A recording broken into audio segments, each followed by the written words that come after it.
ألا تقاتلون في سبيل الله والمستضعفين من الرجال والنساء والولدان الذين يقولون ربنا أخرجنا من هذه القرية الظالم أهلها واجعل لنا من لدنك وليا واجعل لنا من لدنك نصيرا صدق اللہ العظیم۔ دوستو، اس آیت شریفہ میں بھی جہاد ہی کا ذکر ہے، اور اس میں جو بیان کیا گیا ہے وہ مکے والوں کا، بلکہ یوں کہو کہ مکے میں جو کمزور مسلمان رہ رہے تھے فتح مکہ ہونے سے پہلے، ان کا حال بیان کیا گیا ہے، اور ان کی کمزوری اور ظلم و زیادتی کے سہنے کی وجہ سے اللہ رب العزت نے رسول اللہ صلی اللہ علیہ وسلم کو حکم دیا کہ وہ مکے پر حملہ کریں اور ان کو کفار کے ظلم اور زیادتی سے بچائیں، نجات دلائیں۔ یہ بات آپ ترجمے میں پڑھیں گے۔ میں اب بھی پہلے بھی کہہ دوں، اور انشاءاللہ بعد میں بھی اس بات کو پھر بتاؤں گا، اس سے معلوم ہوا کہ جہاد کا حکم کسی پر ظلم کرنے کے واسطے نہیں ہے، بلکہ جہاد کا حکم تو مظلوموں کو ظلم سے نجات دلانے کے لیے ہے۔ جہاد کا حکم تو ظالموں کو ظلم سے روکنے کے لیے ہے۔ دونوں بات آپ آسانی سے خوب سمجھے، اب ترجمہ کیجیے گا۔ اور تمہیں کیا ہو گیا کہ تم جہاد نہ کرو اللہ کی راہ میں؟ ہاں، یعنی کوئی سبب ایسا نہیں کہ اس موقع پر جہاد نہ کیا جاوے، کوئی وجہ ایسی نہیں کہ اس موقع پر جہاد نہ کیا جاوے، بلکہ جہاد کے اسباب موجود ہیں۔ کیا؟ والمستضعفین من الرجال والنساء والولدان، اور وہ مرد اور وہ عورتیں اور وہ بچے جن کو کمزور بنا دیا گیا۔ پہلا بات سنیے، پھر ایک نصیحت اس میں سے بہت اچھی نکل کر آئے گی، ایک علم بہت اچھا نکل کر آئے گا۔ رسول اللہ صلی اللہ علیہ وسلم نے ہجرت کا حکم عام دے دیا تھا کہ جو چاہے اور جس کے پاس بھی وسعت ہو وہ مکہ چھوڑ دے اور مدینہ چلا جائے۔ بلکہ دھیان دیجئے، بلکہ اس زمانے میں اسلام کے قبول ہونے کے واسطے ایک شرط تھی ہجرت کرنا۔ اگر کوئی شخص مسلمان ہو اور ہجرت نہ کرے تو اس کا اسلام قبول نہیں تھا۔ اسلام کے قبول ہونے کے واسطے ہجرت شرط تھی۔ تو مکے سے ہر اس شخص نے ہجرت کی جو ہجرت کر سکتا تھا۔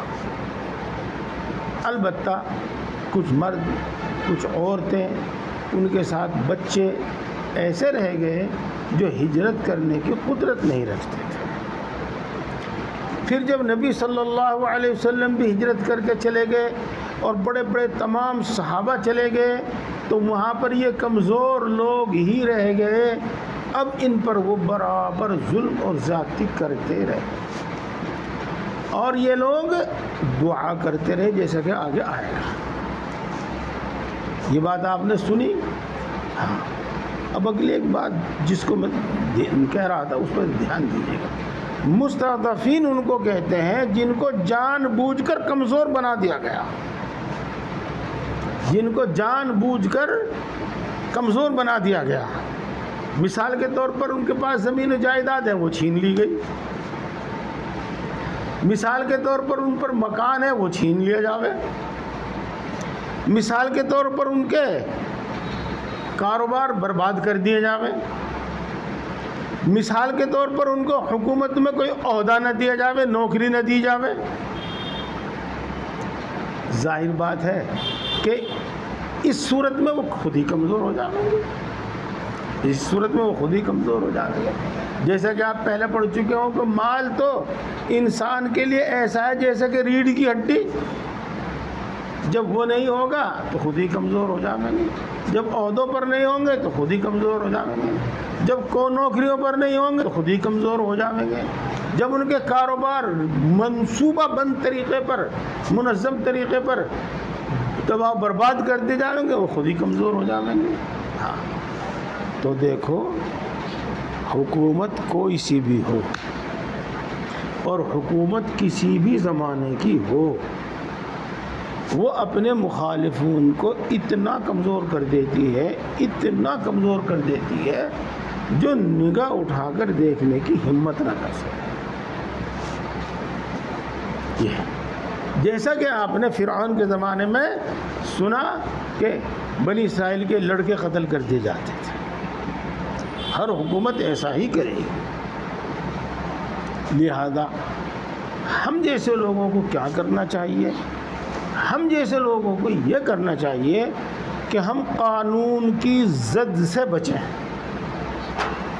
اور اپنا پورا کام قانون کے مطابق کریں، تاکہ ہم پر کارروائی کرنے کے واسطے کسی کو بہانہ نہ ملے. ایک تو یہ ہے. اور دوسری چیز یہ ہے کہ ہمیں ان موقعوں پر بڑی احتیاط سے، سمجھداری اور ہوشیاری سے کام لینا چاہیے. اپنے درمیان اتفاق اور اتحاد بڑھانا چاہیے وغیرہ. بہرحال حاصل یہ ہے کہ یہ تو ہمیں کمزور کریں گے. ہاں ہم ایسی تدابیر کریں، ایسی سوجھ بوجھ سے کام لیں کہ ہم اتنے کمزور نہ ہوں کہ صرف انہی کے رحم و کرم پر زندہ رہیں. تو خیر یہ لوگ مدینے میں تھے. حضرت ابن عباس رضی اللہ تعالی عنہ بھی انہی ضعفاء مسلمین میں سے تھے. ان کی ماں ام فضل بھی انہی میں سے تھی اور بہت بڑی تعداد میں تھے یہ لوگ. تو یہ اللہ سے دعا کرتے تھے، یقولون ربنا اخرج لنا من هذه القرية الظالم اهلها. اے ہمارے رب، ہمیں اس بستی سے نکال لیجئے جس کے رہنے والے ظالم ہیں. اور اس بستی سے مراد مکے والے ہیں. جی کمزور تھے، سواری کا انتظام نہیں تھا. ہاں جی اس وجہ سے نہیں جا سکے تھے. جی ہاں تو اور ان کو جانے بھی نہیں دیتے تھے. پھر بعد میں جب رسول اللہ صلی اللہ علیہ وسلم ہجرت کر گئے اور تمام بڑے بڑے صحابہ ہجرت کر گئے تو اب ان کو جانے بھی نہیں دیتے تھے، ہجرت بھی نہیں کرنے دیتے تھے. یہ تھی بات. تو یوں کہتے تھے مکے والے ہیں اس سے مراد. یہاں تک کی بات پوری ہو گئی. اب اس کے بعد ایک بات اور سنیے گا. ہجرت کا حکم صرف رسول اللہ صلی اللہ علیہ وسلم کے زمانے ہی میں محدود نہیں تھا، بلکہ آج بھی انسان اگر ایسی جگہ ہو جہاں آزادی سے اپنے دین پر عمل نہ کر سکے، اپنی جان مال عزت و آبرو کی حفاظت نہ کر سکے، تو اسے چاہیے کہ وہ ایسی بستی اور ایسے شہر میں چلا جاوے جہاں آزادی سے دین پر عمل کر سکے، اپنی جان مال عزت و آبرو کی حفاظت کر سکے. یہ بات ہو گئی. لہذا ان ایریوں میں، ان گاؤں بستیوں میں، ان ضلعوں میں، ان صوبوں میں مت جا کر رہو جہاں تمہاری تعداد انگلیوں پر گنی جاتی ہو، جہاں تمہیں ان کی شکل و صورت ریتی رواج اختیار کرنے پر مجبور ہونا پڑے. وہاں مت جاؤ. جہاں تم اپنے دین اسلام کو بھول جاؤ وہاں جا کر مت رہو. چاہے وہاں آپ کو کاروبار اچھا مل رہا ہو، پیسہ اچھا مل رہا ہو، لیکن وہاں جا کر مت رہو. میں ایک دفعہ پنجاب گیا.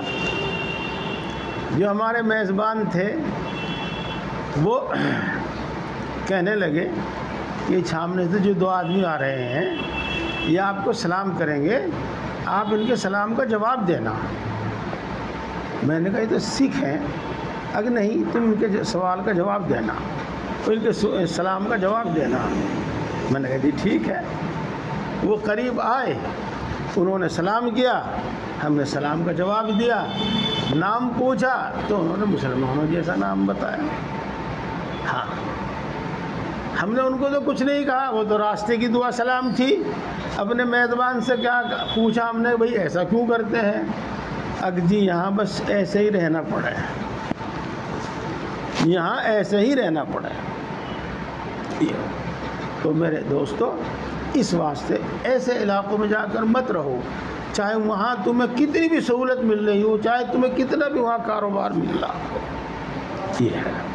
یہ میں آپ کو صرف ایک نصیحت کے طور پر نہیں بتا رہا، بلکہ یہ حکم ہے، شریعت کا یہ حکم ہے۔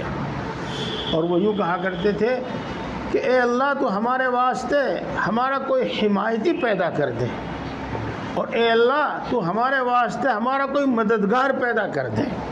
یہ ہے اس کی، اس میں ان کی نیت کیا تھی؟ ہاں، ایسا بھی ہو سکتا ہے کہ جب ان پر مکہ میں ظلم کیا جاتا تھا تو اس وقت وہ یہ دعا کرتے تھے کہ اللہ ہم اس بستی سے نکل تو نہیں سکتے، لیکن اسی بستی کے رہنے والوں میں سے کسی رحم دل آدمی کو تو ہمارا حمایتی بنا دے، تاکہ وہ ہم کو ان ظالموں کے ظلم سے بچا لے، اور کوئی ہمارا مددگار پیدا کر دے تاکہ ہمیں وہ ان ظالموں کے ظلم سے بچا لے۔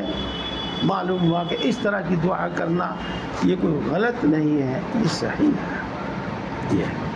اور وہ پہلی دعا بھی اپنی جگہ پر درست ہے کہ اللہ اس بستی سے ہمیں نکلنے کی تو صورتیں پیدا فرما دے۔ چنانچہ رسول اللہ صلی اللہ علیہ وسلم کی ہجرت فرمانے کے بعد 8 سال کے بعد مکہ فتح ہوا، اور یہ کمزور مسلمان مرد عورت بچے 8 سال تک وہاں ظلم سہتے رہے اور دعائیں کرتے رہے۔ پھر اللہ تبارک و تعالیٰ کے حکم سے رسول اللہ صلی اللہ علیہ وسلم نے مکہ پر حملہ کیا اور مکہ فتح ہوا جب ان کی جان بچی۔ چلو اب اگلی بات سنو۔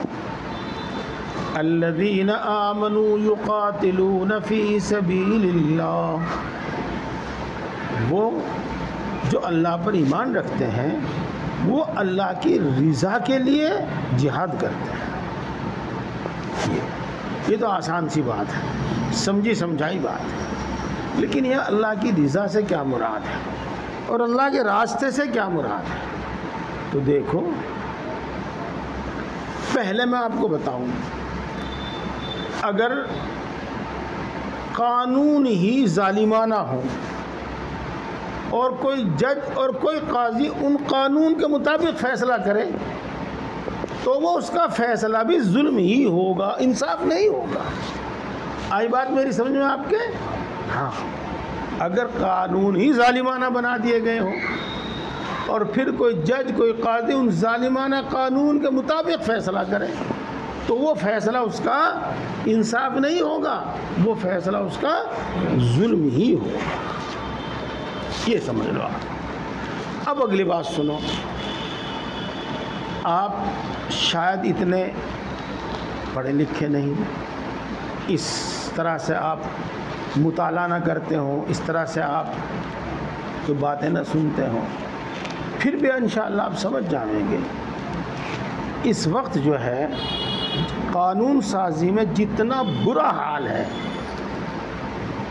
ہماری تاریخ میں ہماری معلومات کے مطابق کسی زمانے میں ایسا حال نہیں تھا، کسی زمانے میں ایسا حال نہیں تھا۔ دیکھو میں بتاؤں آپ کو، مثلاً یہ بجلی کا محکمہ ہے،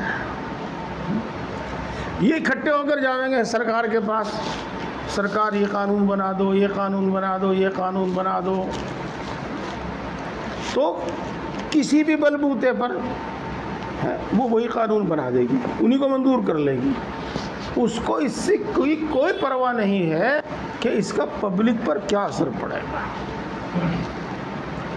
چاہے وہ اناج کی خرید و فروخت ہو، چاہے وہ اور دوسرے سامان کی خرید و فروخت ہو وغیرہ وغیرہ۔ اب میں آپ کو چند باتیں بتاؤں، آپ دھیان کیجیے گا، میں بھی زیادہ تفصیل سے نہیں بتا پاؤں گا۔ ایک شخص کے پاس 1 کروڑ روپیہ ہے، اس نے اس کروڑ روپے کا انکم ٹیکس دے دیا، اب چلا گیا حکومت کے پاس، پھر وہ اس سے کوئی چیز خریدتا ہے، پھر وہ جی ایس ٹی دے گا، پھر اسی میں سے اس کے پاس سے پھر چلا گیا، پھر وہ اس کو بیچتا ہے، پھر وہ جی ایس ٹی دے گا، پھر وہ مکان بناتا ہے تو اس مکان کی منظوری کے واسطے پھر وہ اس پیسے کا ٹیکس دے گا۔ اب آپ سوچیں کہ یہ ہے کیا چیز؟ جب پیسہ کمایا 1 کروڑ روپے، اس میں انہوں نے جو انکم ٹیکس رکھا وہ انکم ٹیکس اس کو دے دیا گیا، اب ہم اس 1 کروڑ روپے کو کہیں بھی خرچ کریں، اس میں کہیں پر ہم پر کوئی ٹیکس نہیں ہونا چاہیے، کوئی ٹیکس نہیں ہونا چاہیے، لیکن قانون ہے سب جگہ دینا پڑتا ہے، ہر شخص کو دینا پڑتا ہے، یہ چیزیں ہیں۔ تو میں یہ عرض کر رہا تھا کہ اگر ظالمانہ قانون ہو اور پھر ان کے مطابق جج فیصلہ کرے تو وہ اس کا فیصلہ انصاف نہیں ہوگا، وہ ظلم ہی ہوگا، ایک بات۔ اور دوسری بات، ہر قوم اور قوم میں جو لوگ ہوتے ہیں اپنے اپنے مفاد کے مطابق قانون بناتے ہیں، بنواتے ہیں، صرف اسلامی قانون ایسا ہے جو اللہ تبارک و تعالیٰ کا بنایا ہوا ہے، اور کمزوروں کے لیے اور مالداروں کے لیے اور عورتوں کے لیے اور بچوں کے لیے اور مردوں کے لیے، سب کے لیے اس میں انصاف ہے، سب کے لیے اس میں انصاف ہے۔ تو جب اسلامی قانون نافذ ہو تبھی دنیا کے اندر انصاف اور امن آئے گا، ورنہ انصاف اور امن نہیں آئے گا۔ اسی لیے کہتے ہیں کہ ایمان والے اللہ کے راستے میں جہاد کرتے ہیں اور کافر لوگ وہ شیطان کے راستے میں جہاد کرتے ہیں۔ تو تم شیطان کے دوستوں سے جہاد کرو، اور یقیناً شیطان کی تدابیر کمزور ہے، اور شیطان کے دوستوں کی تدابیر بھی کمزور ہے۔ مسلمان جو صحیح اصولوں پر قائم رہے گا اور صحیح اصولوں کے ساتھ اقدام کریں، کبھی مغلوب نہیں ہوں گے، کبھی مغلوب نہیں ہوں گے، کبھی مغلوب نہیں ہوں گے، اور یہ حقیقت ہے اور تاریخ ہے، ماضی کی تاریخ ہے۔ یہاں تک بات ہوگی۔ اب اگلی ایک بات سنو، اگلی آیت شریفہ میں جو کچھ آ رہا ہے۔ مکہ مکرمہ میں جہاد فرض نہیں ہوا تھا، مدینہ منورہ میں آنے کے بعد جہاد فرض ہو گیا۔ جب جہاد فرض ہوا اور جہاد کرنے کا حکم ہوا رسول اللہ صلی اللہ علیہ وسلم کی طرف سے، تو منافقین کا حال تو وہ تھا جو آپ نے پہلے سنا، لیکن پکے سچے مومنین جو کمزور دل کے تھے، کمزور جسم کے تھے، جس کو ہم یوں کہہ سکتے ہیں کہ طبعی طور پر ان کے اندر بزدلی تھی، بزدلی، تو ان کا حال کچھ اس طرح تھا جو اس آیت شریفہ میں بیان کیا گیا ہے۔ أَلَمْ تَرَ إِلَى الَّذِينَ قِيلَ لَهُمْ كُفُّوا أَيْدِيَكُمْ، کیا آپ نے ان لوگوں کو بھی دیکھا جن کو کہا جاتا تھا کہ تم اپنے ہاتھ روک کر رکھو؟ یہ کب کہا جاتا تھا؟ جب جہاد کا حکم نازل نہیں ہوا تھا اور ان پر ظلم کیا جاتا تھا، زیادتی کی جاتی تھی، تو وہ جوش میں آ کر یوں کہتے تھے کہ اے اللہ کے رسول ہمیں جہاد کرنے کی اجازت دیجیے، اور اللہ کے رسول صلی اللہ علیہ وسلم کو منع کر دیتے تھے کہ ابھی اللہ کی طرف سے جہاد کا حکم نہیں آیا، اللہ کی طرف سے جہاد کی اجازت نہیں ملی، اس لیے ابھی جہاد مت کرو، اپنے ہاتھ روک کے رکھو۔ تو پہلے تو ان کا یہ حال تھا، اور ان کو یوں کہا جاتا تھا وَأَقِيمُوا الصَّلَاةَ وَآتُوا الزَّكَاةَ، نماز قائم کرتے رہو اور زکوٰۃ ادا کرتے رہو، یعنی جہاد کے علاوہ اللہ تبارک و تعالیٰ کے جو عام احکام ہیں دوسرے، ان پر عمل کرتے رہو۔ فَلَمَّا كُتِبَ عَلَيْهِمُ الْقِتَالُ إِذَا فَرِيقٌ مِّنْهُمْ، پھر جب ان پر جہاد فرض کر دیا گیا تو انہی میں سے ایک جماعت یخشون الناس کخشیت اللہ، لوگوں سے اس طرح ڈرتے تھے جیسے کہ اللہ سے ڈرا کرتے ہیں. او اشد خشیہ، یا وہ اللہ سے بھی زیادہ ڈرتے تھے، لوگوں سے اللہ سے بھی زیادہ ڈرتے تھے. یہ کیا معاملہ ہے؟ تو دوستو، یہ انہی کمزور دل مسلمانوں کا حال بیان کیا جا رہا ہے. آپ کو اس پر شک ہوگا، اس پر شبہ ہوگا کہ کوئی انسان اللہ سے ڈرنے سے بھی زیادہ کسی انسان سے ڈر سکتا ہے؟ اور اگر کوئی اللہ سے ڈرنے سے زیادہ کسی انسان سے ڈرے تو کیا وہ مومن اور مسلمان ہے؟ ہاں، نہیں. سنو اس میں بات، دیکھو، بعض اوقات انسان کا ڈر اللہ کے ڈر سے زیادہ ہوتا ہے اور وہ غلط نہیں ہوتا،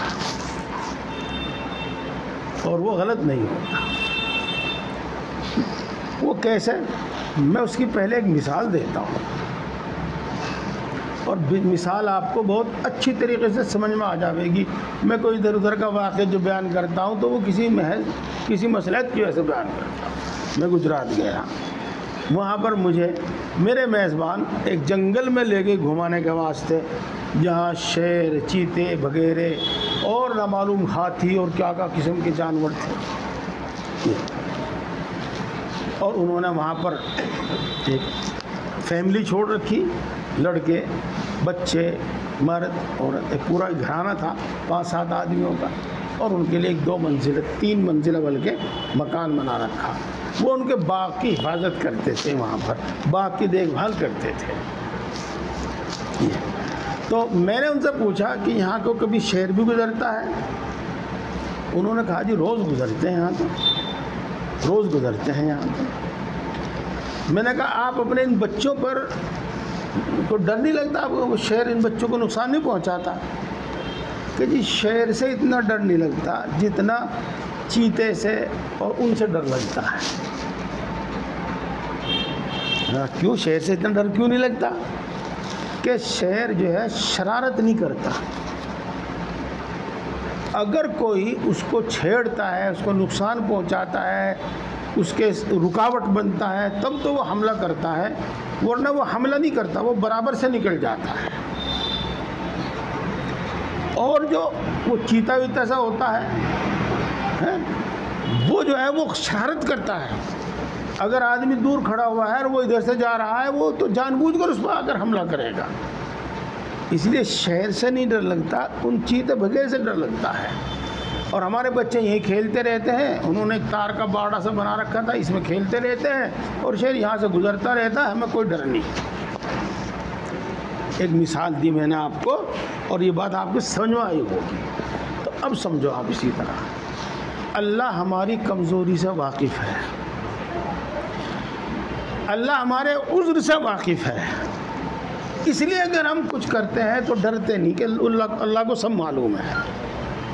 آپ کو معلوم نہیں میرے عذر کا، آپ کو معلوم نہیں میری کمزوری کا، تو میں آپ سے ڈروں گا کہ یہ مجھ پر تانا ماریں گے، مجھے غلط قرار دیں گے. یہ اگلی بات، اللہ تبارک و تعالیٰ بہت زیادہ انصاف والا ہے، وہ ذرہ برابر کسی پر ظلم نہیں کرتا. تو اللہ تبارک و تعالیٰ کی طرف سے یہ اطمینان ہے کہ وہ ہم پر ظلم نہیں کرے گا، بالکل نہیں ظلم کرے گا، بخلاف انسان کے. اس سے کیا امید ہے کہ وہ ظلم نہیں کرے گا؟ وہ تو دشمنی میں آ کر کچھ بھی نہیں دیکھتا. اسی طریقے سے ہمیں خوب یقین ہے کہ اللہ تبارک و تعالیٰ بہت معاف کرنے والا ہے، بہت معاف کرنے والا ہے.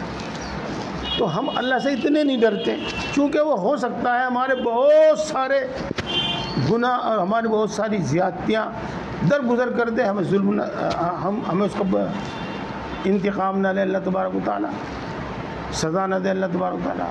بخلاف انسان کے وہ تو بے بات سر ہو جا. تو اس حساب سے تو اگر کوئی شخص اللہ سے کم اور انسان سے زیادہ ڈرے تو یہ ڈر کوئی ایمان اور اسلام کے خلاف نہیں ہے، بلکہ اسلام اور ایمان کے تقاضے کے مطابق ہے۔ اور ایک دوسری صورت ہے، وہ یہ کہ اللہ تبارک و تعالیٰ جب سزا دینے پر آ گئے تو کوئی نہیں بچا سکتا، اور اللہ تبارک و تعالیٰ کا عذاب، اللہ تبارک و تعالیٰ کی سزا بہت سخت ہے۔ اس حساب سے اللہ سے زیادہ ڈرنا چاہیے، انسان سے نہیں ڈرنا چاہیے اتنا زیادہ، یہ ہے۔ تو یہاں ان کی جو یہ حالت بیان کی گئی تو یہ اس بنا پر تھی کہ اللہ تبارک و تعالیٰ عذر سے، معذوریوں سے، کمزوریوں سے واقف ہے، اور وہ کسی پر ظلم نہیں کرتا، زیادتی نہیں کرتا، بردبار ہے، بخلاف انسان کے کہ وہ بالکل اس کا الٹا ہے۔ وَقَالُوا رَبَّنَا لِمَ كَتَبْتَ عَلَيْنَا الْقِتَالَ، اور انہوں نے کہا اے ہمارے رب، آپ نے ہم پر ابھی جنگ کیوں فرض کر دی، جہاد کیوں فرض کر دیا؟ لولا اخرتنا الى اجل قریب، آپ اور کچھ دنوں کے لیے اس کو مؤخر کر دیتے۔ یہ اللہ رب العزت نے ان کے ان خیالات کا ذکر کر کے اب ان کا جواب دیا تاکہ ان کے یہ خیالات دل سے نکل جائیں۔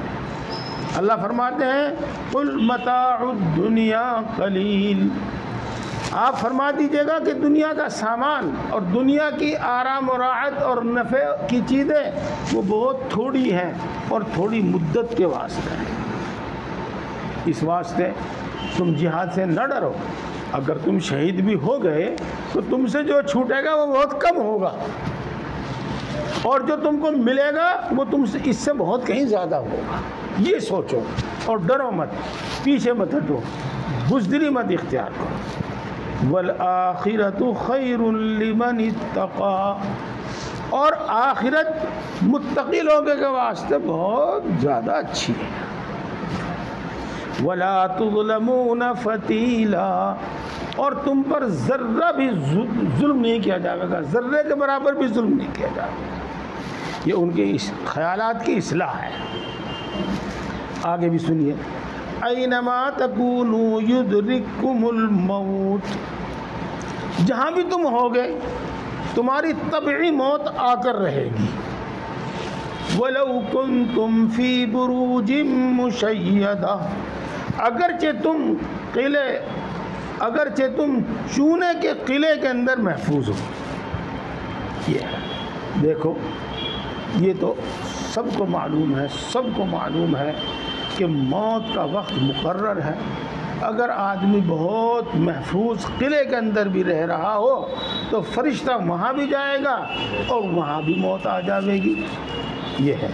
لیکن اس کے علاوہ آدمی اپنی حفاظت کے ہزار سامان کرتا ہے، اور پھر بھی جس چیز سے ڈرتا ہے وہ ڈر اس کے آگے آ جاتا ہے۔ ایک شخص دشمن سے بچنے کے واسطے محفوظ قلعہ، بڑا مضبوط قلعہ بناوے اور اس میں رہے، لیکن دشمن اس میں بھی داخل ہو سکتا ہے اور دشمن وہاں بھی اس کو قتل کر سکتا ہے۔ یہ چنانچہ تاریخ میں آپ کو ایسے بہت واقعات ملیں گے۔ یہاں اس آیت شریفہ کے ضمن میں ہی بات کو سمجھانے کے واسطے ایک بہت بڑے مفسر ہیں علامہ ابن کثیر، انہوں نے قصہ لکھا ہے۔ وہ قصہ یہ کہ ایک عورت تھی، اس کا ایک غلام تھا، ملازم کہو، غلام کہو، جس سے بھی آپ مفہوم سمجھ سکیں۔ تو اس عورت کے یہاں ایک لڑکی پیدا ہوئی، وہ کوئی ضرورت کا سامان خریدنے کے واسطے دروازے کی طرف دوڑا، باہر کی طرف دوڑا، تو دروازے پر ایک شخص ملا اس نوکر کو۔ اس نے کہا کہ اس لڑکی کے یہاں، اس عورت کے یہاں لڑکی پیدا ہوئی ہے کہ ہاں اس عورت کے یہاں لڑکی پیدا ہوئی ہے۔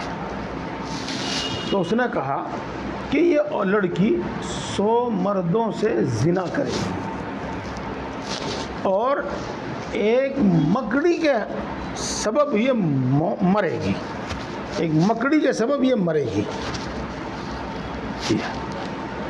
وہ شخص، وہ غلام واپس اندر گیا، اور ہمدردی میں خیر خواہی میں ہی اس نے چاقو لے کر اس بچی کا پیٹ چاک کر دیا۔ اب چونکہ یہ قصہ نہ اس کے باپ کو پتہ تھا نہ اس کی ماں کو پتہ تھا، تو وہ جلدی میں اس کا پیٹ چاک کر کے وہاں سے بھاگ لیا تاکہ یہ میرے آقا اس مصیبت سے بچ جائیں۔ اب وہ تو چلا گیا۔ جب اس کی ماں نے اپنی بچی کا یہ حال دیکھا تو اس نے کسی چیز سے اس کے پیٹ کے ٹانکے لگا دیے اور وہ مری نہیں، وہ زندہ رہی۔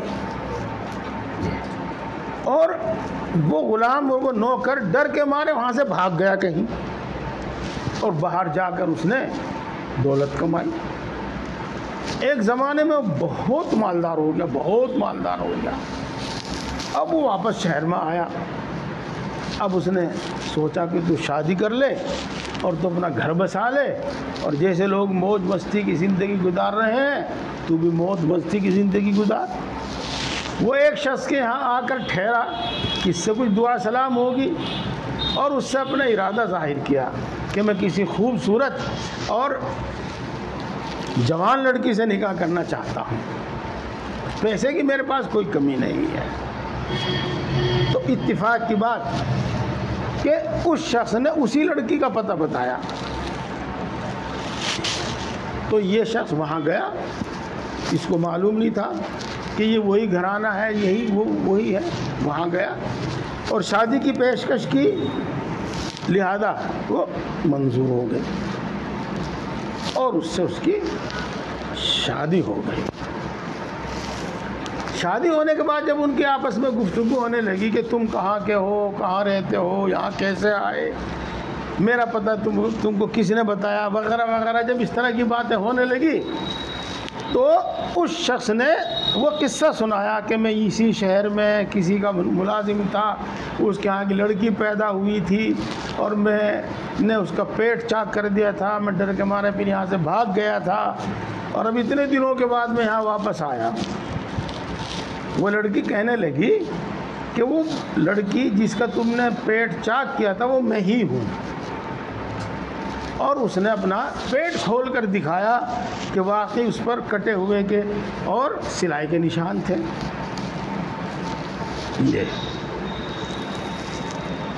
جب اس شخص کو یقین ہو گیا کہ ہاں یہ وہی ہے، تو اس نے کہا کہ میں تمہارے بارے میں پھر 2 بات اور بتاتا ہوں، تم 100 مردوں سے زنا کرو۔ اس لڑکی نے اقرار کیا کہ 100 کی کوئی گنتی نہیں، ان گنت لوگوں سے میں نے زنا کیا ہے۔ دوسری بات یہ ہے کہ تم ایک مکڑی کے سبب مرو گی، مکڑی کی وجہ سے مرو گی۔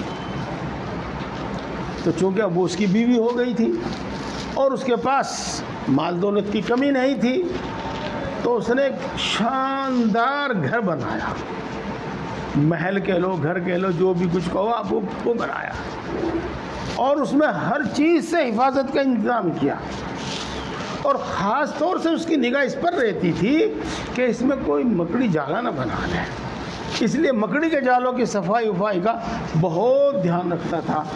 وہ عورت بھی دھیان رکھتی تھی، وہ خود بھی دھیان رکھتا تھا۔ ایک دن وہ دونوں بیٹھے ہوئے بات کر رہے تھے،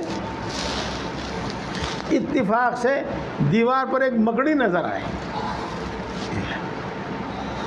تو عورت نے پوچھا یہ کیا ہے؟ کہنے لگا یہ مکڑی ہے۔ اچھا یہی ہے وہ جس سے تم مجھے ڈرایا کرتے ہو؟ تو وہاں سے اٹھی اور ہاتھ سے اس کو زمین پر گرایا اور پیر سے مسل دیا۔ اب اس کے پیر میں کوئی چھوٹا موٹا کوئی ایسا زخم تھا کہ اس مکڑی کا زہر اس زخم میں لگ گیا اور وہ اسی کی وجہ سے مر گیا۔ تو بہرحال ایک تو طبعی موت ہے، وہ اپنے مقررہ وقت پر آ کر رہتی ہے، اور دوسری وہ اچانک اور حادثاتی موت ہے۔ اگر اللہ کے یہاں وہی لکھی ہوئی ہے تو اس سے بچنے کا بھی آدمی چاہے جتنا سامان کر لے لیکن بچ نہیں پاتا۔ وَإِن تُصِبْهُمْ حَسَنَةٌ يَقُولُوا هَٰذِهِ مِنْ عِندِ اللَّهِ وَإِن تُصِبْهُمْ سَيِّئَةٌ يَقُولُوا هَٰذِهِ مِنْ عِندِكَ، اور اگر ان کو کوئی بھلائی پہنچتی ہے تو وہ یوں کہتے ہیں کہ یہ اللہ کی طرف سے ہے، اور اگر ان کو کوئی برائی پہنچتی ہے تو وہ یوں کہتے ہیں کہ یہ محمد کی طرف سے ہے۔ قُلْ كُلٌّ مِّنْ عِنْدِ اللَّهِ، آپ فرما دیجیے گا کہ سب کچھ اللہ کی طرف سے ہے، بھلائی بھی اللہ کی طرف سے ہے، برائی بھی اللہ کی طرف سے ہے۔ جب فیصلہ ہوتا ہے اللہ کی طرف سے تبھی بھلائی پہنچتی ہے، اور جب فیصلہ ہوتا ہے اللہ کی طرف سے تبھی برائی پہنچتی ہے۔ فَمَا لِهَٰؤُلَاءِ الْقَوْمِ لَا يَكَادُونَ يَفْقَهُونَ حَدِيثًا، ان لوگوں کو کیا ہو گیا جو بات کو نہیں سمجھتے۔ اب سنو تم اللہ کا اصول، ما اصابک من حسنۃ فمن اللہ، جو بھلائی تجھ کو پہنچے وہ اللہ کی طرف سے ہے، وما اصابک من سیئۃ فمن نفسک، اور جو برائی تجھ کو پہنچے وہ تیری طرف سے ہے، وارسلناک للناس رسولا، اور ہم نے آپ کو تمام لوگوں کے لیے رسول بنا کر بھیجا ہے، وَكَفَى بِاللَّهِ شَهِيدًا، اور اللہ کا گواہ ہونا کافی ہے۔ میرے دوستو یہ باتیں تو ہو ہی گئی، آخری بات تھوڑی سی بتاتا ہوں اور انشاءاللہ پھر دوسرے موقع پر اس کی میں تفصیل بھی کروں گا۔ اگر آدمی بھلائی، نیکی، نعمت حاصل کرنا چاہے تو اس کی طاقت اور قدرت سے باہر ہے۔ اب سمجھو کیسے، مثال کے طور پر میں ایک کرتا پہنتا ہوں، اس کرتے کے تیار ہونے میں کتنے لوگوں کی طاقت اور کتنے لوگوں کا کام ہوا جب یہ کرتا تیار ہوا۔ کسی نے کپاس بوئی، کسی نے کپاس چگی، کسی نے اس کی روئی بنائی، کسی نے اس کا دھاگا بنایا، کسی نے اس دھاگے کا کپڑا بنایا، کسی نے کپڑا بنا کر بازار میں بیچا، پھر بازار والے نے عام لوگوں کو بیچا، پھر وہاں سے خرید کر درزی کے پاس گیا، اس نے کٹنگ کر کے اس کی سلائی کی۔ تو کیا تنہا کوئی آدمی یہ سب کام کر سکتا ہے؟ کوئی نہیں کر سکتا۔ اور یہ تو میں نے آپ کو ظاہری سی باتیں بتائی، اس سے پہلے بھی کچھ باتیں ہیں، مثلا وہ زمین جس میں کپاس اگتی ہے وہ کس نے بنائی، اور اس زمین کے اندر اگانے کی صلاحیت کس نے بنائی، اور پانی کا سامان کس نے کیا، اور دھوپ اور سورج کس نے بنایا، اور چاند کس نے بنایا، کہ ان سب چیزوں کا بھی اس میں دخل ہے، تو طاقت سے باہر ہے۔ ہم کچھ تھوڑا سا ذریعہ اور سبب بن جاتے ہیں، ورنہ اللہ تبارک و تعالیٰ ہی ہر نعمت کو تیار کرتا اور کراتا ہے اور ہم تک پہنچاتا ہے۔ اب رہ جاتی ہے مصیبت اور تکلیف کی بات۔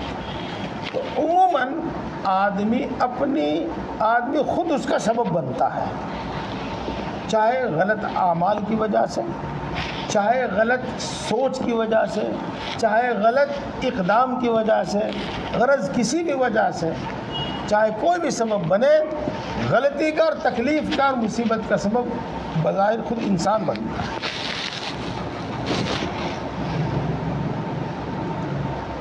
ہم ادھر سے جا رہے ہیں، ادھر سے ٹرک آ رہا ہے، ہمارا ایک دل یہ کہہ رہا ہے کہ بھائی ٹھہر جا، نکل نہیں سکے گا تو، اور پھر ہمارا دل کہتا ہے کہ تو جلدی سے نکل جا، اور نکل نہیں پاتا، ٹکراؤ ہوتی ہے، موت آتی ہے، یہ چوٹ لگتی ہے۔ تو غلط فیصلہ اس کا خود کا تھا، وہ غلط فیصلہ خود کا اس کا اپنا تھا۔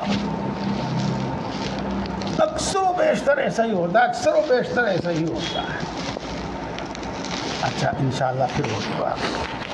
الحمدللہ رب العالمین، الرحمن الرحیم، مالک